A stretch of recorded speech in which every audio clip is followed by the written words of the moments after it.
Les directs d'Orix FM. Brahim Boubacar, bonjour. Bonjour Hajar. Alors, si on commençait par présenter cette maladie, c'est quoi la cervicarthrose ? Donc la cervicarthrose, ou plutôt l'arthrose cervicale, se définit par l'usure du cartilage qui se situe au niveau des articulations des vertèbres du cou.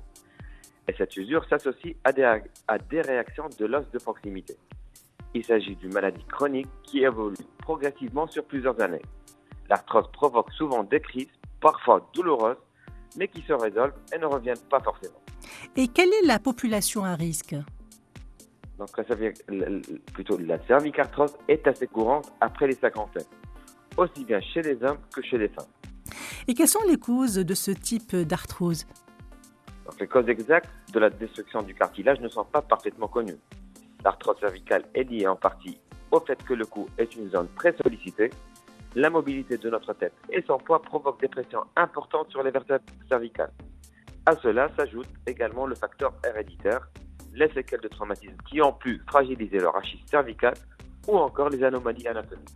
Et comment se manifeste cette maladie ? Comment savoir qu'on a une arthrose cervicale ? La cervicarthrose est souvent asymptomatique, mais lorsqu'elle se manifeste, elle provoque des douleurs dans la nuque, pouvant irradier dans les omoplates et les épaules. Et ça peut même remonter vers la tête. Comme dans toutes les pathologies arthrosiques, les douleurs sont mécaniques, c'est-à-dire que le mouvement est responsable de provoquer ou d'exacerber ces douleurs. Une douleur de la nuque, une contracture musculaire, des maux de tête, une sensation de fatigue et des vertiges peuvent aussi survenir. Est-ce que l'arthrose cervicale pourrait entraîner par exemple d'autres complications ?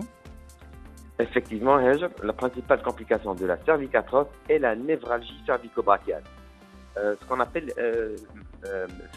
névralgie cervico-brachiale, c'est l'équivalent d'une sciatalgie. On parle point de vue de douleur et symptômes, mais avec une localisation différente. Ça serait plutôt au niveau du bras et du cou. Cette névralgie entraîne un territoire douloureux s'étendant de la région de la clavicule, du haut du dos au bras, en passant par la poitrine. Dans ces cas-là, les patients ressentent une douleur lancinante, des fourmillements, des engourdissements et parfois des décharges électriques. Ceci dit, des maux de tête et des vertiges peuvent venir compléter parfois le tableau clinique. Et quelle est la prise en charge thérapeutique lorsque l'arthrose cervicale est là, bien installée ? À ce jour, aucun traitement médicamenteux n'est prévu pour prendre en charge l'évolution de l'arthrose cervicale. Néanmoins, il est possible d'apaiser les douleurs inhérentes et de remédier à la progression de l'arthrose et de l'enraidissement de la colonne cervicale. Ceci peut être fait par différents traitements. Le traitement kinésithérapique est le plus recommandé.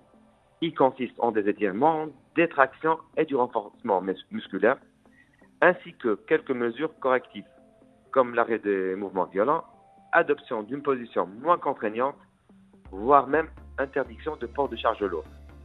Des antalgiques peuvent être prescrits en vue de soulager les douleurs. Dans sa forme sévère, le médecin peut prescrire des anti-inflammatoires pendant quelques semaines.